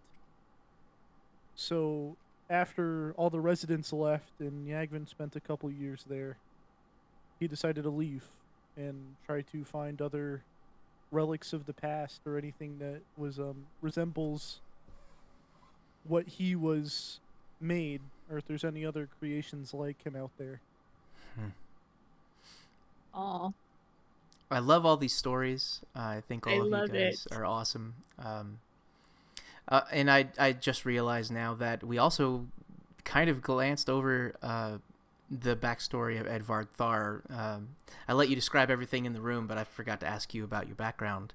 Did you want to tell us a little bit about the man behind the trunk? I think it's going to come out later. Oh, it always comes out later, buddy. I think we'll hold on for now. Let him enjoy his bag of peanuts. Yeah. Trying to eat here, Trying to brother. eat here, man. We'll see. It all started all the way back in Ravnica. No, please don't talk while you're eating. I don't know why I always have to get on you about manners. Does anybody have any civility anymore? I'm literally just putting the shells on the floor. He's just grating his teeth. Oh my Your goodness. room's just a Texas Roadhouse. It's like it's the outdoor section at Texas Roadhouse in the middle of the forest. The last Texas Roadhouse at the end of the universe. Going. Hello, my darling. Hello, my baby. Oh, wrong movie. I love that movie. I want to go back to Yagvin again because after spending some time in this room, I want you to make either a perception check or let's say so before I ask you for a roll, are you supposed to have a tool proficiency? Because I don't think I put it on your sheet. I have 2 tool proficiencies. Yeah, I think I forgot to put those on your sheet, and I want to have make sure you have Masons them. and Smiths. Masonry and Smith. So I'm going to put that on your sheet right now. Could you tell me what the bonus is supposed to be? I don't know. I think Masonry is kind of... I think it really depends on the DM Okay. about what it wants to be. Okay. Masonry. I think so. If you've got proficiency in it, then I guess it'll just be a +3, huh? Tools have always been kind of weird in my opinion because they don't key off of one of the primary ability scores. I come from a background of Pathfinder, so something like disable device, it's easier if you have thieves tools, and you can have proficiency in thieves tools, so you use your dexterity to do that, but in this game it's kind of weird because you specifically have to have the proficiency with the thieves tools, and it doesn't matter what your dexterity is. It seems being the rogue is what makes you really good at it, because then you can take expertise. And so It's always been an interesting dichotomy. So I'm going to put tools for masonry and tools for smithing in your skills, and we're going to make them... Okay. The star. So sorry. Everybody can see what I'm doing right now, by the way. Okay, so... watch me as I screw this up. There you go. So +3, +3.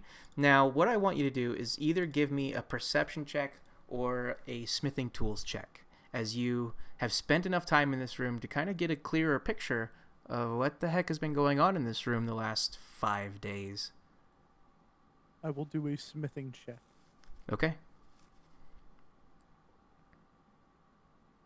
Ooh. Not the greatest. It's just enough for you to piece together some of the items you are finding in this room. You see broad plates of armor scattered about the tables and stacked in rows. There's like 5 or 6 sheets of similar size and shape, but not the same size and shape. As you start manipulating these pieces and sheets, and you start kind of like moving them around the table like they're puzzle pieces, you gain the impression that this must be some sort of set of armor, and it looks like it's almost done being made. This is a work in progress, and it is plate armor. But it's not done. It needs to be finished. You think it would require about 4 more hours of work. Yeah, sure. I don't need sleep. Well, that's the thing. That only that could explain why so much progress has been made. You must have been working on this throughout all these nights. As sentries, take a little sentry's rest, kind of think of an idea, you walk over and you do some stuff. It doesn't even have to be consecutive rest. At least not in my version of the world. Screw you, Wizards of the Coast. So you just kind of piecemeal. You take a little nap here. You go over and you tinker and you soak white hot sheets of metal in water, and then you hammer them for a while, and then you go back and you rest a little more and you think. It's like you've been working on this nonstop, like it is one of your big goals. And like it interested you right away when you saw it. Like you started putting it together, like, wow, dude, this is not bad. This is pretty good. Hey, this kind of looks like it could fit me. Oh, and it dawns on you that you've been making this for the last 5 days, and you could finish it tonight, but it might be difficult. So I'm taking a little bit of liberty with your character, but I want you to pray for guidance. Can you roll a religion check, or something analogous to asking for some help here? Since you want guidance, I'll guide myself too. Absolutely. Yeah, that's a cantrip, so you're good. And now we get to test the guidance cantrip. Okay, that should work, right? Yep. And you want religion. And you can use that pretty much indefinitely. A cantrip like guidance, it's one of those things where unless I'm telling you not to use it, I'm going to assume that you always spend a little extra time to very carefully guide your hand or guide the hand of another. It does require concentration, but I'll assume that as long as there's nothing threatening happening, you'll always be able to use guidance for anything. And you want a religion check, correct? Yes, I'm asking you to pray for guidance. So if you don't want to make a religion check, if you think there's a different role that would work better, and you can tell me why, go there instead. I think religion works perfectly fine. Awesome. Okay, let's see what happens. 12. Yeah. That's not bad. I'm going to give you a +2 bonus on a smithing check. +2? Okay. And of course, if you want to use guidance as well, It it's will? just a little bit more of a helping hand from the divine Morden? Is it Morden? Yeah. Yeah. Oh, that didn't. Hey. My bad. So That'd be -4. did we mess up? Is not going away? It didn't go away. Yeah, but so I'll delete fix it. that later. That should be on roll. But the thing is, sometimes the thing about guidance is that they don't have to use it on their very next roll. So you can give it to somebody and it lasts for a while. So they can choose whether they want to use that D4 like now or later. So that's kind of why I left it that way. If you want to make a separate effect that expends itself immediately, just for the ease of the bookkeeping and like behind the scenes, that ought to be fine. And then you can give it to someone else, and you can tell them, hey, don't forget you got that D4 sitting around, and they can choose whether they want to use it or save it. Will do. So let's call that a +3. 4 plus 3 Okay. plus. we're taking the middle. 4 plus 3 plus 5. What is that? A 14? Yep. It was DC 15. I will use inspiration. Okay, so go ahead and give yourself guidance again. Give yourself the +2, and then roll again. Natural 1 inbound. Not a natural 1. Here's what happens.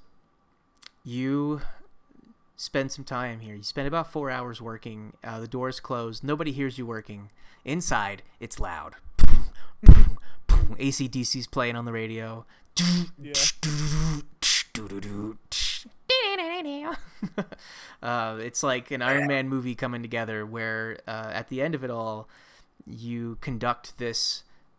Well, why don't you tell us what happens, considering the unique circumstances of your body as you form plate armor?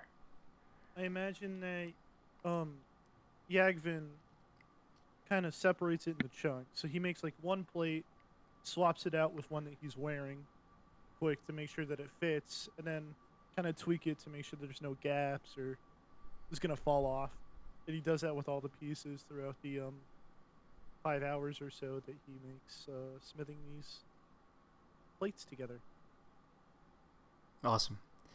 Yeah, Warforged are really cool. They have this ability where it always takes them 1 hour, I think, to don armor, but then it becomes like a permanent fixture of their bodily vessel, and it cannot be removed without their consent, with express consent. So like you become this plate armor through this awesome, just totally wicked awesome, like the camera is like spinning around you like it's a superhero movie, and it's like all these plates click click click click click click like clinking into place, and when it's done, you're just like, I am Iron Man.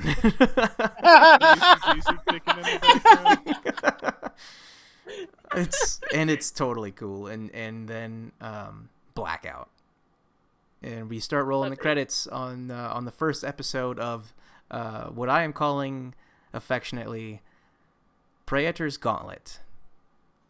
So thank you very much. That's the end of our first session, and next week on Friday night we're going to have you guys awaken at 6th level in a brand new map, fully healed and rested, and we will handle all the shopping stuff off air. So thank you so much. Do you guys have any questions for me about anything, story-wise, mechanics-wise, gameplay, anything? Can I go back in my room? I think without the line of sight on, all of the walls are disabled. So that's what allows vision. So yeah. I closed my door. Strangely, no, her door is wide open. Strangely, the door falls off the hinges, and now you realize the opposite has happened. You can never be alone. Like, no, I don't want my door closing on me ever again. And you just start breaking down and crying, and then the bartender walks up. He's like, "Are you all right?" And as he steps in the room, you're just like, "No!" She starts throwing 9 bears at him, but he catches all of them. Oh yeah. So guys, thank you so much for joining the party. I have no idea how well the stream has performed or how many viewers we have, but I don't really care. I just like playing a good game and having fun with my friends on the internet. So oops, here we are, and I'm going to switch us back. I have OBS running. Surprisingly, hey guys, OBS is still running. How about that? Hey. So those are our characters. That is our cast, and we will come back next week, and things are going to get a lot more interesting for 2 reasons. Number 1, we're not going to have as many technical issues, and those will be my famous last words. And then secondly, we're going to be entering into some combat. You guys are being tested. There is some information you were not able to glean from 9. But yeah, essentially you guys are being tested on your skills as a team, and you've all been brought together for a purpose. This is part of a much larger mega dungeon that can be found out there. I converted it over from Pathfinder, and I just think it's going to be a whole lot of fun. So thank you again. I was advised by Duff that I don't need to worry about the script for rattling off everything else that's going on the channel, but I will ask anyone who's watching to please check out Praetor's Rejects. We have a Discord server you can join where you can participate in the antics that go on the streams. Some of these things have it's like you can purchase cards and then affect the game live. We're not doing that for this game because this is perfectly balanced trademark for 4 6th level characters. Just kidding, it's probably going to kill you. I think there is a Strixhaven game going on. I think there is a game with Mech 45 going on. I don't know if that's happening on Praetor's Rejects or not, but I think he's in the middle of season 3 of his game called Sanguine Isles. And there's a lot more cool stuff going on at Praetor's Rejects. So please come and join the fun. And we're always looking for new players and new DMs because I'm about to get fired.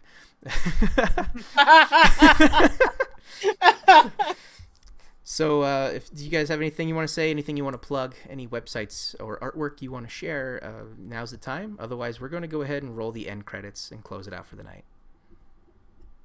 I'm all good. All my art that I do for the channel, I share in our fan art text chat in the Discord. So if anybody wants to see that fun stuff or share your own art there, that's the place to do it.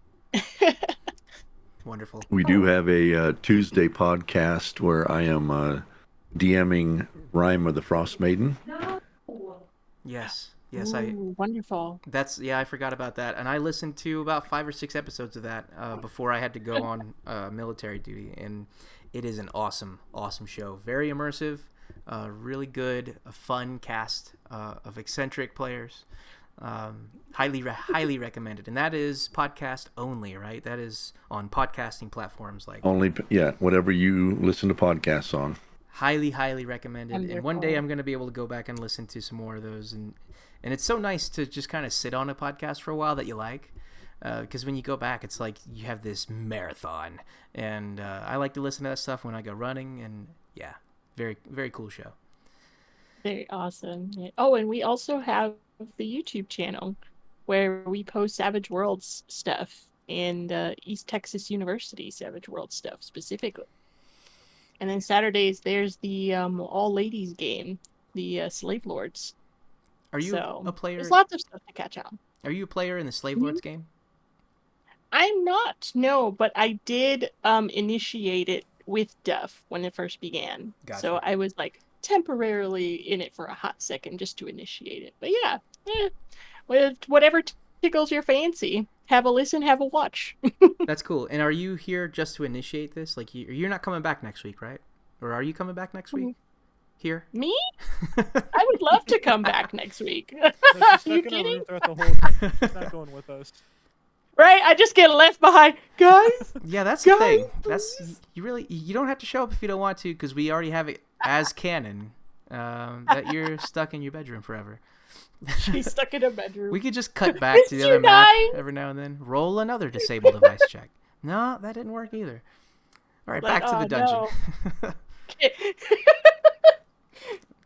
It's going to be a lot of fun, guys. Thank you so much for being patient with me as I dealt my way through all those issues. I think next week is going to be a lot smoother. I have a really good idea of how things are supposed to go now. Duff said that this is all part of the system, part of the process. One more thing I'll mention is all of the sponsors. Somehow, some way, I was able to get a little slideshow of our sponsors onto the stream. We have Praetor Riffs, which I don't really know anything about yet, but I'm going to look it up. I'm going to Google it right now and I think everyone watching should as well. We also have TPK Games. I believe Bashman is involved in that, and I think another player every now and then. Is it Mandy? Is Mandy a player? Oh, Mandy. Mandy. I think Mandy I works believe with it. them as well. We have Two Kings. I missed what it said. Two Kings Gaming, I think. And then the Druid's Den, which is Mama Praetor, the most important sponsor of all. Because without Mama Praetor, I don't think Duff would be able to make it. So please throw your money at Mama Praetor. And that does it for me, guys. Thank you so much for your time. And we will see you again next week on Friday. And that's going to be the 8th of July at 9 p.m. Eastern Standard Time. Bye-bye, everybody. Thank you so much for watching. Night, everybody. Bye. Bye. Have a great time. Have a beautiful day. Don't juggle bears.